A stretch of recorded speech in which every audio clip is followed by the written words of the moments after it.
In December 2025, a ship arrived in Kingston Harbour that had no business being there. Not according to 70 years of Caribbean history. Not according to the unwritten rules that have governed this hemisphere since the end of the Second World War.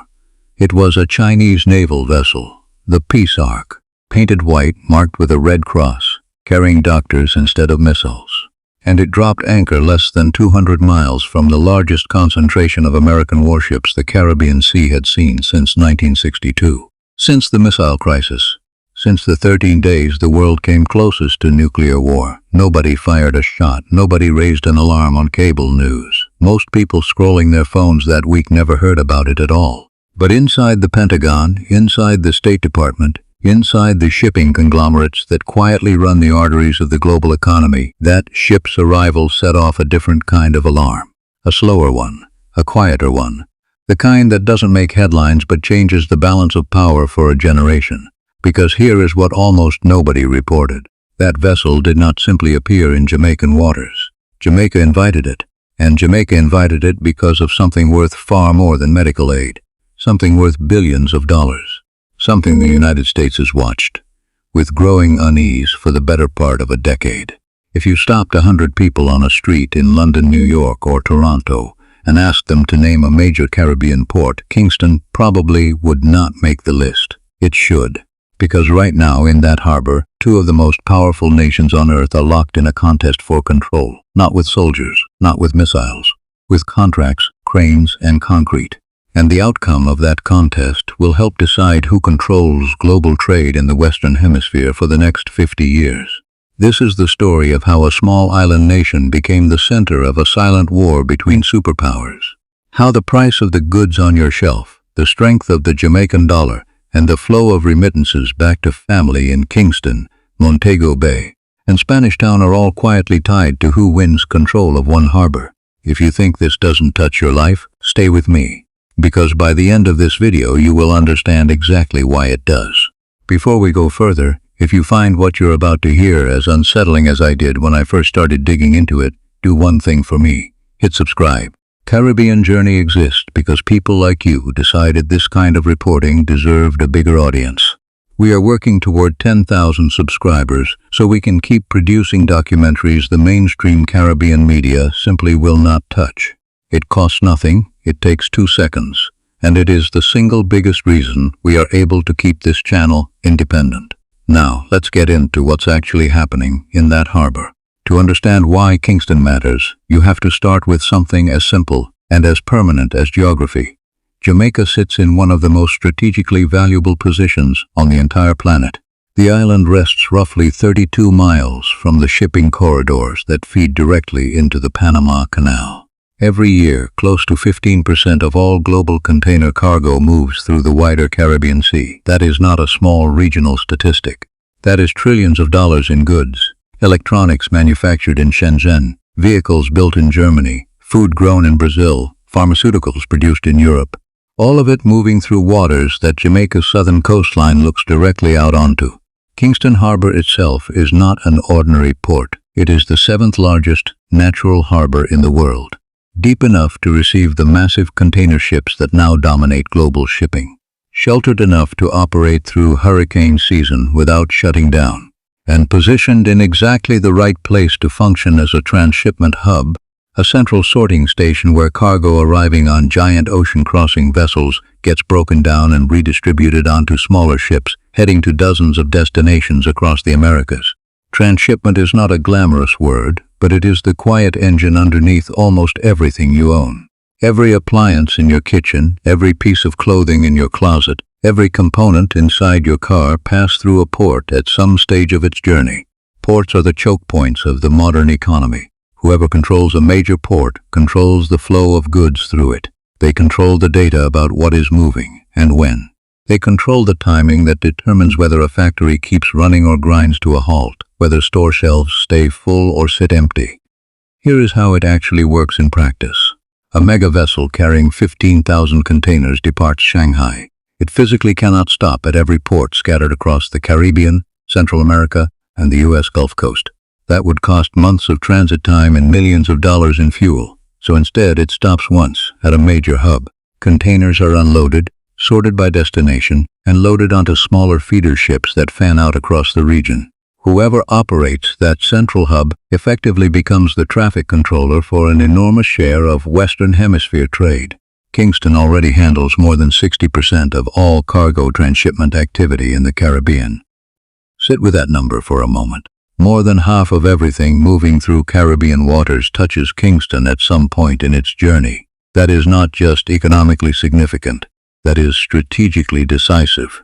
And both Washington and Beijing have understood this for far longer than most of the public has. What makes Kingston particularly valuable is not only its natural depth and shelter, but its modern capability layered on top of those natural advantages. The harbor can accommodate the newest generation of Neo-Panamax vessels, ships capable of carrying more than 14,000 containers in a single voyage.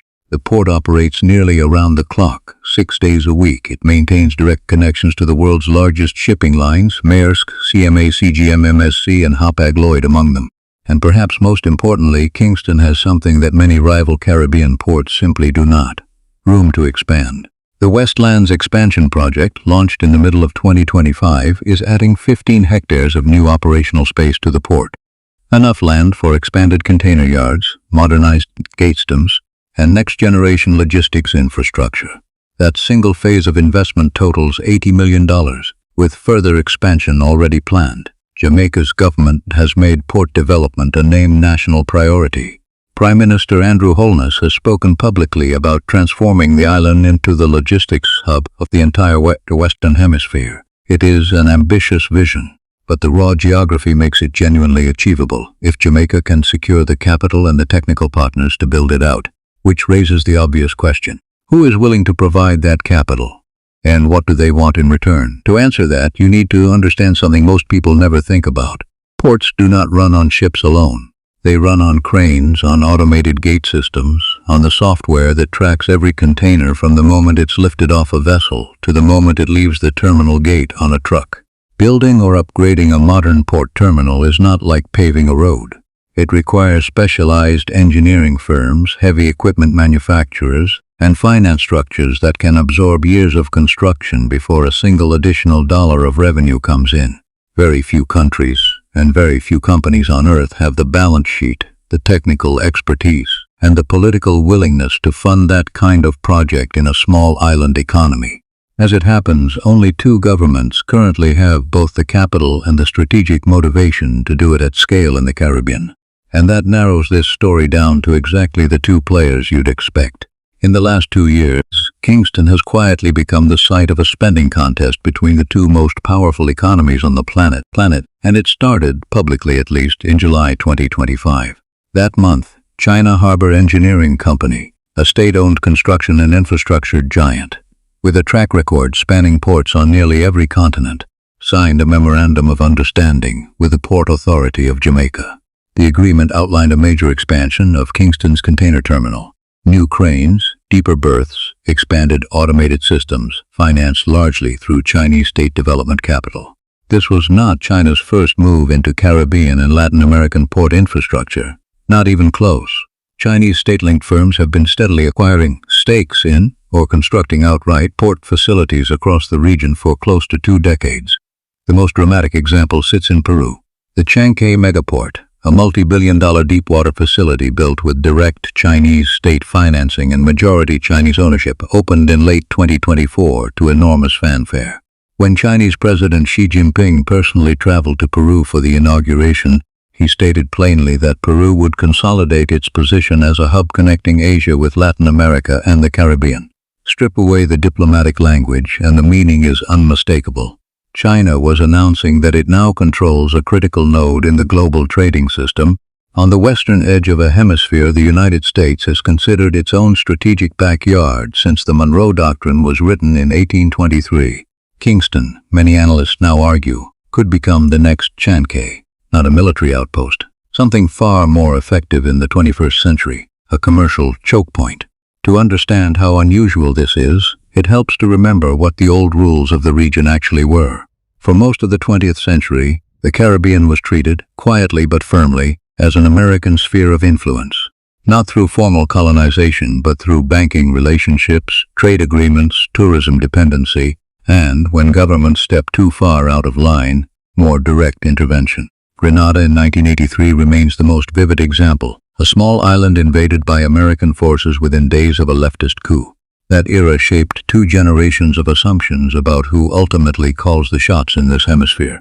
China's port strategy does not operate anywhere near that playbook, and that is precisely what makes it so effective. There is no invasion to resist. There is no coup to condemn. There is only a signed contract, a construction crew, and a completed terminal that quietly changes who holds economic leverage over a country for the next generation. China's approach across the wider region did not begin with Chancay, and it did not begin with Kingston either. It has been building for nearly 2 decades, port by port, country by country, largely beneath the notice of Western media. Chinese state-linked firms have taken equity stakes or construction contracts in ports stretching from the Bahamas to Trinidad, from Guyana's Berbice River to container facilities along the coast of Ecuador. Individually, each project looked like a modest regional infrastructure deal. Collectively, they represent one of the most significant peacetime expansions of economic influence any external power has achieved in the Western Hemisphere since the height of American corporate dominance in the mid-20th century. Washington's response has been forceful in tone but far less coordinated in substance. The current administration's national security strategy speaks aggressively about restoring American preeminence in the Western Hemisphere. A significant military deployment, publicly referred to as Operation Southern Spear, has moved warships and personnel into Caribbean waters, the largest such deployment since the Cold War. But here is the uncomfortable truth. Underneath all of that hardware, aircraft carriers do not build container terminals. Guided missile cruisers do not offer development financing. A warship anchored offshore cannot compete with an $80 million infrastructure investment sitting directly on the docks. Military presence signals resolve. It does not by itself pour concrete or install crane. To genuinely compete with China's approach in the Caribbean, the United States would need to offer something it has largely stepped away from over the past 2 decades: sustained, patient economic engagement. That means direct infrastructure investment, not just security guarantees.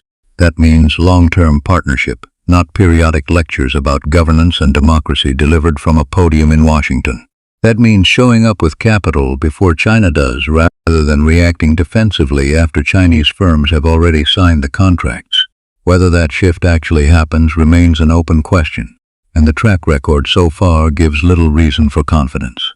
Meanwhile, Jamaica is making its own calculations, and they are entirely rational. The island has genuine, pressing development needs. Its ports require modernization to remain competitive. Its economy needs diversification beyond tourism and remittances. Its people need jobs, particularly outside the capital. China has consistently offered financing with fewer political conditions attached than Western lenders typically demand, an approach that, whatever its long-term costs, is immediately attractive to a government under pressure to show results. From Kingston's perspective, this was never framed as a binary choice between Beijing and Washington. It has been framed quietly as a choice between a partner who shows up with capital and a partner who shows up with concerns. That calculation could shift if the United States becomes meaningfully more engaged in the coming years. But right now, the underlying momentum on the ground favors Beijing contract by contract, crane by crane. There is also a financing mechanism at work here that deserves its own explanation because it is the part most reporting skips entirely. When Western development banks, the kind backed by the United States, the United Kingdom, or European governments lend money for infrastructure, that lending typically comes wrapped in conditions: environmental review standards, labor protections, anti-corruption audits, procurement rules requiring competitive, transparent bidding. These conditions exist for legitimate reasons, but they also slow projects down, sometimes by years, and they constrain exactly which local contractors and officials benefit along the way. Chinese state development financing, by contrast, has historically moved faster and attached far fewer of those conditions. Loans are frequently structured government to government, negotiated directly between state entities, with financing tied to the use of Chinese contractors, Chinese materials, and Chinese labor for the construction phase. For a government facing pressure to show visible progress within a single electoral cycle, that speed is enormously attractive. even when the long-term terms of the debt are less favorable than a slower, more conditional Western loan might have offered. This is not a uniquely Jamaican dynamic. It is the same basic calculation that has driven Chinese-financed infrastructure deals across Africa, South Asia, and Latin America for the better part of 2 decades. Kingston is simply the latest, and arguably the most strategically significant, chapter of that same playbook, because of what a Caribbean transshipment hub actually controls. Here is where this story stops being an abstract geopolitics lecture and becomes something with direct consequences for real people. If Chinese-linked their footprint in Kingston's port operations, the practical effects extend well beyond who signs the invoices. Chinese trained technicians increasingly operate Chinese-built terminal systems. Data about cargo movements, what is arriving, what is departing, who is buying it, increasingly flows through networks designed and maintained by Chinese state-linked contractors. That is not a conspiracy theory, it is simply how large-scale infrastructure control works in the modern world. Whoever builds and maintains the systems ultimately has privileged access to the information running through them. The United States, for its part, is likely to maintain a robust military presence in the Caribbean for the foreseeable future, watching Chinese commercial expansion unfold from just offshore while lacking the economic tools to meaningfully counter it. Operation Southern Spear will almost certainly continue, focused on drug interdiction and regional security cooperation, but structurally unable to address the deeper shift happening in economic influence, because that shift is not a military problem. It is a financing and infrastructure problem, and it requires a financing and infrastructure solution. Jamaica, for its part, will likely continue doing what small, strategically located nations have always done when caught between larger powers, accepting investment from whoever offers the best terms, while trying, as carefully as possible, to preserve its own sovereignty and decision-making independence in the process. That is not a criticism of Jamaica. It is simply the position any nation in that geographic seat would find itself in. There is a real danger in this story, but it is probably not the one you'd expect from a headline. The danger is not that China will convert Kingston into a military base. Most serious analysts consider that scenario unlikely and frankly unnecessary from Beijing's perspective. Why build a military base when commercial control already grants enormous strategic leverage, without the political cost and international scrutiny that a military installation would invite? The real danger is quieter than that and in some ways more permanent. It is the possibility that the United States wakes up one day to discover that the Caribbean's single most important port effectively answers to Beijing in almost every practical sense, without a single soldier, a single base, or a single formal declaration. Not through conquest, through commerce. That is how power increasingly works in this century. Slowly, quietly, one contract, one terminal upgrade, one financing agreement at a time. There is a term for this in geopolitics, gray zone competition. It describes the space between open peace and open war, where nations compete for influence primarily through economic pressure, infrastructure control, and strategic financing, rather than through direct military confrontation. Most days, Kingston Harbour looks exactly like what it is on the surface. Cranes moving steadily, ships arriving and departing on schedule, dock workers loading and unloading containers that will eventually become ordinary products on ordinary shelves, in Miami, in Toronto, in London. From the surface, nothing about that scene looks like a battleground. But underneath it, the balance of hemispheric power is shifting, contract by contract, in real time.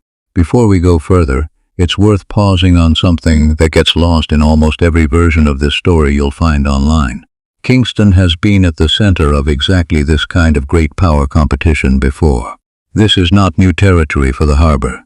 In the 17th century, Port Royal, sitting at the mouth of the very same harbor, was one of the wealthiest and most fought-over settlements in the Western Hemisphere, a base for English privateers and later pirates who used its position to control trade routes throughout the Caribbean basin. Empires fought over that stretch of water because whoever controlled it controlled the flow of silver, sugar, and shipping between the Americas and Europe. The 1692 earthquake that sank much of Port Royal into the sea did not end that strategic value. It simply relocated the contest a few miles inland to what eventually became modern Kingston. During the Cold War, Jamaica itself became a genuine flashpoint.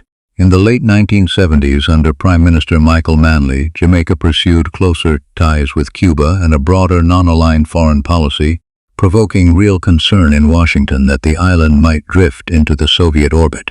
Declassified American diplomatic cables from that period describe active concern about Jamaica's trajectory, concern serious enough to shape U.S. policy toward the island for years. Jamaica ultimately did not become a Cold War flashpoint in the way Grenada or Cuba did, but the episode illustrates something important. This is not the first time a foreign power has looked at Jamaica's strategic position and decided the outcome mattered far beyond the island's own borders. What's different this time is the method. The Cold War was fought with ideology, coups, and, occasionally, direct military force. This new contest is being fought with balance sheets, and that makes it harder to see, harder to cover, and in some ways harder to resist, because there is no single dramatic moment for the public to react to. There is no invasion to protest. Just a steady accumulation of contracts, each one individually reasonable, that collectively shift where economic power actually sits. It's also worth naming the human dimension of this story, because port expansion is not an abstract financial exercise, it happens on the ground, in communities. Kingston's port expansion touches real neighborhoods, real dock workers, real families whose livelihoods depend on what happens at that harbor. Jamaica's dockworkers' unions have, at various points, raised concerns about labor conditions on foreign-financed infrastructure projects generally, concerns about whether local workers get meaningful coaching and long-term employment, or whether the bulk of skilled technical positions go to imported foreign labor for the duration of construction. These are legitimate questions that deserve far more attention than they typically receive in either Jamaican or international coverage of these deals, and they matter just as much regardless of which country is financing the project.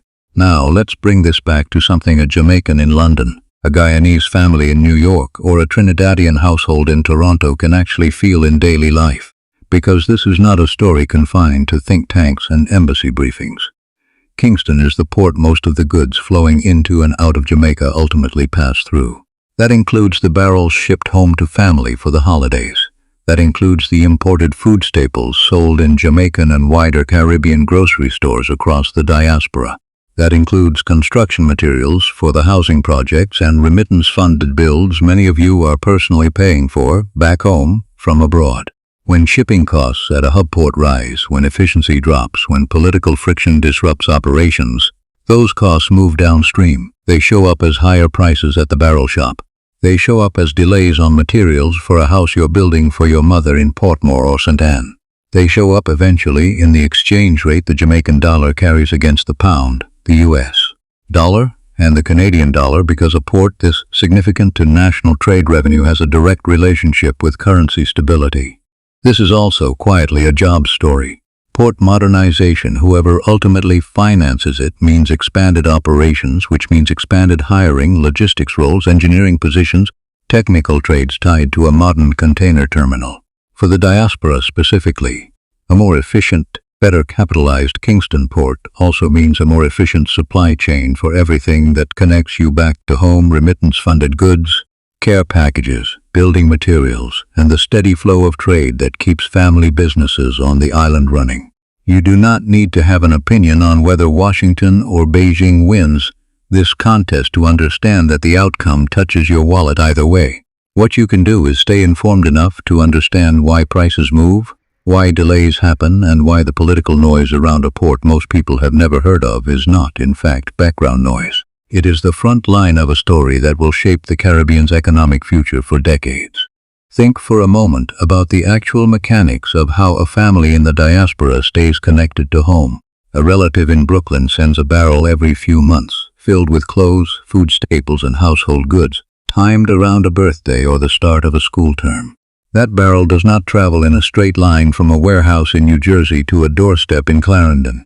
It moves through a shipping company, onto a vessel, and very often through exactly the kind of transshipment infrastructure we've been discussing this entire video.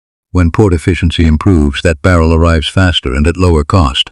When port operations are disrupted by labor disputes, by congestion, by the kind of geopolitical friction that can accompany a contested foreign investment, that barrel sits longer, and the shipping company passes the added cost directly onto the customer, onto you. The same logic applies to remittances in the other direction. Jamaica's foreign exchange reserves and overall currency stability are influenced in part by the health of its trade sector, and the port is one of the central pillars of that trade sector. A more efficient, better capitalized Kingston, generating more transshipment revenue and more trade volume, supports a more stable Jamaican dollar. A less efficient, underinvested port, one that loses transshipment business to a rising competitor like Chankay or an expanded facility elsewhere in the region, puts additional pressure on that same currency. And currency pressure is something every single person sending money home already feels directly, in how far each remittance dollar actually stretches once it lands. There is also the question of who gets hired. Port modernization does not just mean bigger ships and faster cranes, it means an expanded workforce, engineering roles, logistics management positions, customs and freight coordination jobs, IT and systems roles tied to modern automated terminal operation. For members of the diaspora with technical backgrounds who have ever considered returning home, or investing time in mentoring young professionals still on the island, a genuinely modernized Kingston port represents a meaningfully larger set of skilled employment opportunities than existed even 5 years ago, regardless of which foreign partner ultimately finances the bulk of that modernization. None of this requires you to pick a side between Washington and Beijing. It simply requires understanding that a story about cranes and container terminals is, underneath the surface, a story about the price of a barrel, the value of a remittance, and the number of good jobs available to the next generation of young Jamaicans deciding whether to stay, leave, or eventually come back. Kingston does not exist in isolation, and neither does this contest. To understand the full scale of what's happening, you have to zoom out and look at the wider map, because Jamaica is only one piece on a much larger board. Consider Guyana on the northern coast of South America, technically Caribbean by cultural and political identity, even though it sits on the mainland. The Berbice River port development there has followed a strikingly similar pattern to what we've described in Kingston, foreign-financed expansion tied to a country experiencing rapid economic growth, in Guyana's case driven overwhelmingly by its offshore oil discoveries. Guyana's government has had to navigate the same basic tension Jamaica faces, balancing American oil companies and diplomatic pressure against Chinese construction financing for the physical infrastructure needed to actually move that oil wealth and the goods it buys in and out of the country. Consider Trinidad and Tobago, whose Point Lisa's industrial port complex has attracted its own wave of competing interest, given the island's role as a major regional hub for petrochemicals and natural gas processing. Consider the Bahamas, where Chinese-linked development financing has touched everything from resort infrastructure to port facilities near Nassau, prompting periodic concern from American officials about the strategic implications of Chinese commercial presence so close to Florida's coastline. Closer, in fact, than almost any other point of Chinese infrastructure investment in the hemisphere. Individually, each of these stories gets covered, when it gets covered at all, as an isolated local development matter. A new port expansion here, a new financing agreement there. What almost no mainstream outlet connects is the pattern running underneath all of them. A systematic, patient, region-wide expansion of Chinese commercial infrastructure across nearly every strategically significant harbor in the Caribbean basin, executed over roughly 2 decades. Largely without triggering the kind of alarmed Western media coverage that a comparable military expansion would have generated instantly. This is precisely why analysts increasingly describe the Caribbean as the primary theater for grissom competition in the Western Hemisphere. It is not happening in one dramatic location. It is happening simultaneously in a dozen quieter locations, each individually modest, collectively transformative. Kingston is simply the largest, most consequential node in that broader network, because of its unmatched natural harbor depth and its existing 60% share of regional transshipment traffic. It would be too simple to end this story by suggesting the United States has no cards left to play. That's not quite accurate. And it's worth taking seriously what a genuine American counter-strategy could look like, because the answer says a great deal about whether this trajectory is fixed or still contestable. The United States retains enormous financial capacity through institutions like the Development Finance Corporation, the American government's primary tool for financing infrastructure projects in developing economies as a counterweight to Chinese state lending. In theory, the DFC could offer Jamaica financing terms competitive with what Chinese state banks provide, paired with technical assistance from American engineering and logistics firms with decades of port development experience. Some limited steps in this direction have already occurred: quiet visits from American commerce officials, preliminary discussions about alternative financing packages for portions of Kingston's expansion plans. The problem has never really been capacity. It has been consistency and speed. American infrastructure financing initiatives across multiple administrations have historically suffered from exactly the bureaucratic friction that makes Chinese financing comparatively attractive in the first place: extended review periods, competing agency priorities, and financing packages that frequently get announced with considerable fanfare and then move at a fraction of the pace of their Chinese counterparts. A Jamaican official facing pressure to show tangible progress before the next election cycle simply cannot always afford to wait for that process to conclude. There is also a private sector dimension worth naming. American and European shipping and logistics conglomerates, the same companies whose vessels already call at Kingston regularly, have their own commercial interest in how this contest resolves. A Kingston terminal built and operated with Chinese systems and Chinese technical standards could, over time, create operational friction or preferential treatment concerns for competing shipping lines.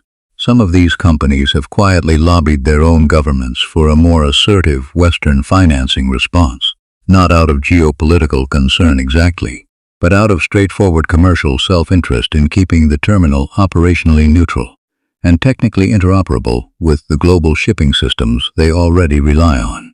Whether any of this adds up to a genuine course correction remains uncertain. What is clear is that the window for it is narrowing. Every additional phase of Chinese finance construction that gets completed makes a future pivot toward alternative financing more expensive and more technically complicated, because it would mean partially reversing engineering and systems decisions that are, by their nature, built to last for decades.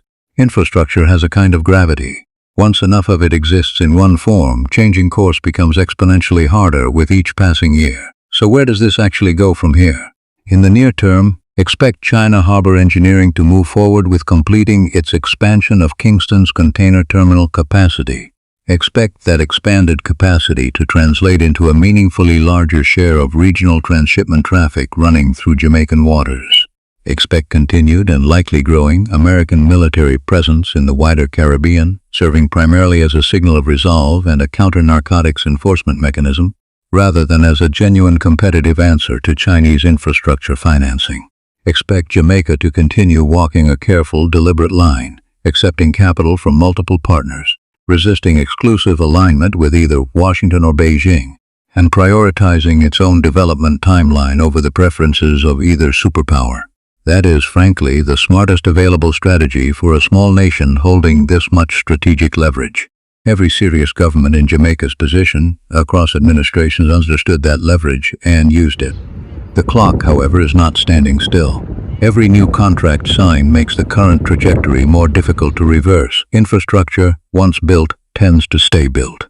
Operational relationships, once established, tend to persist for the working life of the systems involved, often decades. That is precisely why the decisions being made in Kingston right now, in 2026, carry weight far beyond this single fiscal year. If you want to actually track this story as it develops, rather than waiting for it to show up, eventually, in mainstream coverage, there are a small number of concrete signals worth watching.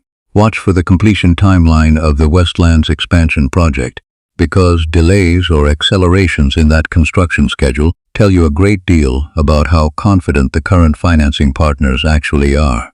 Watch Jamaica's official public debt disclosures, particularly any new lines of credit extended by Chinese state banks, since Jamaica, unlike some of its regional neighbors, has generally maintained relatively transparent public reporting on external financing, which makes it possible to trace these agreements with real precision if you know where to look. Watch, too, for any formal announcements from the U.S. Development Finance Corporation regarding Caribbean port financing, since a genuine American counteroffer would very likely be publicly announced with considerable diplomatic fanfare. precisely because the White House would want credit for countering Chinese influence in real time. And watch the language coming out of Jamaica's own government carefully. Prime Minister Holness and his cabinet have, so far, been notably disciplined about avoiding explicit alignment with either Washington or Beijing in public statements, consistently framing every agreement in terms of Jamaica's own national development priorities rather than great power competition. That discipline is itself a strategy. And if it ever breaks, if Jamaica's public rhetoric shifts noticeably toward one side or the other, that shift will likely signal a genuine change in the underlying balance of the relationship, not just a change in tone. You have now seen a side of the Kingston port story that receives almost no meaningful coverage in mainstream media, Caribbean or otherwise. This was never simply a shipping story. It is a story about the future distribution of power across the Western Hemisphere, about whether 19th century doctrines about hemispheric influence still carry any practical weight in a 21st century economy built on container ships and financing agreements rather than gunboats, about whether economic expansion can be meaningfully countered by military presence alone, or whether the 21st century genuinely does belong to whoever shows up first with capital, patience, and a signed contract. The answers are not fully written yet, but the questions are being actively decided. Right now, in a harbor most people outside the Caribbean have never even heard of, let alone thought about. And now you understand exactly why that matters. If this investigation gave you a clearer picture of what's actually happening in the region, and if you want more reporting like this, reporting built on verified sourcing rather than speculation, subscribe to Caribbean Journey. We are a small, independent channel working toward our first 10,000 subscribers. And every single one of you who subscribes makes a genuine difference in whether we can keep producing work like this. We are not backed by a network. We are backed by people who care enough about getting the Caribbean story right to support independent research. Before you go, I want to hear from you directly, because this is exactly the kind of story where the comment section becomes part of the record.